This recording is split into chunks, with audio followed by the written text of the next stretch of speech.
अगे लालू जादो डरलौ न तेजस्वी न डरतौगे। एम की आरजेडी पार्टी अकेले लड़तौगे।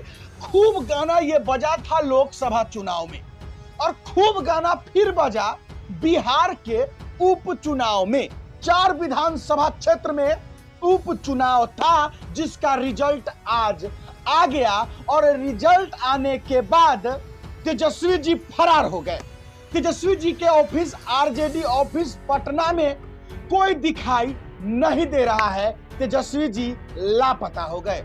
अब लापता इसलिए हो गए क्योंकि जो उम्मीद था जहां से ये जो 4 सीटें हैं, इमामगंज, बेलागंज, रामगढ़, तरारी, इन चारों के चारों सीटों पर 3 सीट जो है वो आरजेडी के पास थी। पहले इस उपचुनाव से पहले मतलब एक महागठबंधन की थी और 2 गो में आरजेडी का था विधायक। लेकिन इस दोनों सीट से जो पहले के आरजेडी विधायक थे वो तो गए ही गए और आरजेडी जो है इन चारों में से एक भी सीट पर चुनाव नहीं जीत पाई। अब बड़ा सवाल यह है कि तेजस्वी जी चाहते हैं बिहार का मुख्यमंत्री बनना और उनको जो है एक सीट नहीं मिला। 4 सीट में चुनाव था।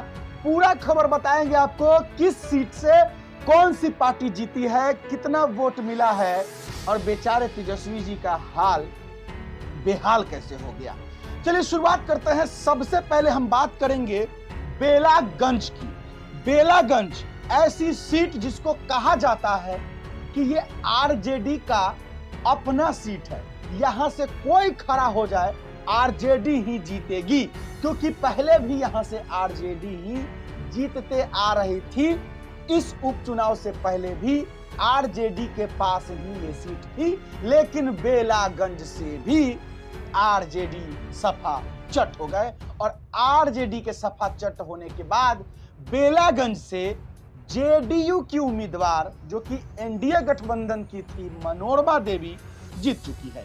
मनोरमा देवी की जो जीत हुई है उनको टोटल वोट मिला है 73,238 वोट और हमारे आरजेडी से जो प्रत्याशी थे विश्वनाथ कुमार सिंह, इनको मिला है 51,872।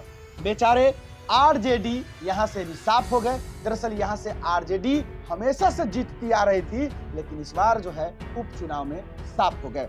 अब हम बात करेंगे जनसुराज की, क्योंकि पहली बार जनसुराज जो है चुनाव लड़ रही थी। तो जनसुराज से खड़ा थे हमारे उम्मीदवार प्रत्याशी मोहम्मद अमजद जी। इनको वोट मिला 17,268 और अब ये कहा जा रहा है कि जनसुराज के वजह से मुस्लिम वोटर जो है, कहा जाता है कि बेलागंज में मुस्लिम वोटर ज्यादा है, यादव वोट भी ज्यादा है, लेकिन आरजेडी फिर भी नहीं जीत पाई। तो बड़े बड़े स्पेशलिस्ट कह रहे हैं कि जो वोट था आरजेडी का वो बट के चला गया जनसुराज में और इसलिए जीत हो गई एक तरफा मनोरमा देवी की जो जेडीयू की प्रत्याशी थी। अगर हम बात करें बेलागंज की, तो बेलागंज में जनसुराज ने मुसलमान उम्मीदवार उतारा जिससे आरजेडी का वोट कट गया। मनोरमा देवी और विश्वनाथ सिंह के बीच जीत हार का अंतर 21,391 वोटों का रहा। जनसुराज के मोहम्मद अमजद को 17,268 वोट मिले।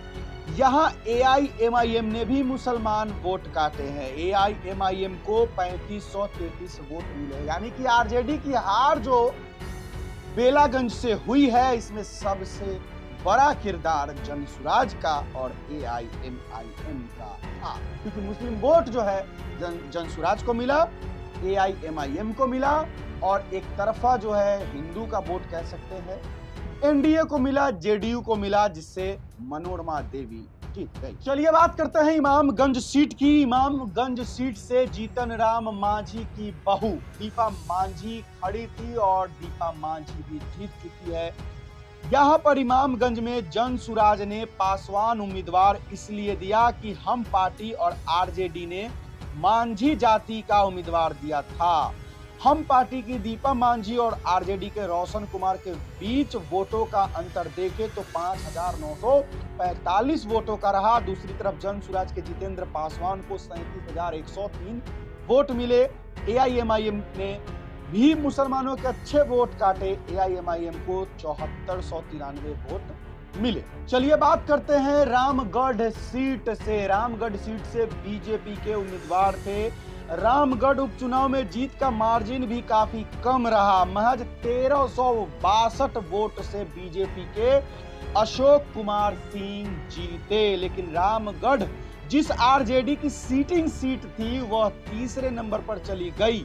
यहां से सीटिंग सीट आरजेडी की थी। आरजेडी यहां से विधायक थे पहले, लेकिन यहां पर बाजी जो है बीजेपी ने मार ली और वो भी तीसरे नंबर पे आरजेडी चली गई। जनसुराज को 6506 वोट मिले। यहाँ पर जो खेल है वो बीएसपी ने किया। बसपा बहुजन समाज पार्टी ने बीजेपी के अशोक कुमार सिंह को मिला है 62,257 वोट। बसपा को सतीश कुमार सिंह जी थे, उनको 60,000 वोट मिला। और जो आरजेडी से अजीत कुमार सिंह थे उनको मात्र 35,825 वोट मिला। मतलब यहाँ रामगढ़ से, जहां से पहले आरजेडी के उम्मीदवार जीते हुए थे, यहाँ से भी आरजेडी का पत्ता साफ हो गया। चलिए बात करते हैं तरारी सीट की। बीजेपी के जो कैंडिडेट विशाल प्रशांत थे, 78,755 वोट मिला है। राजू यादव जो कि सीपीआई एमएल यानी कि महागठबंधन से थे, उनको 68,143 वोट मिला। और किरण सिंह जो जनसुराज थे, उनको मात्र 5622 वोट मिला। बहुत कम वोट जो है मिला। यही है आज के जितने भी रिजल्ट्स आए हैं, इससे तो साफ ये जाहिर होता है कि तेजस्वी जी का मुख्यमंत्री बनने का सपना जो है वो अधूरा रह जाएगा।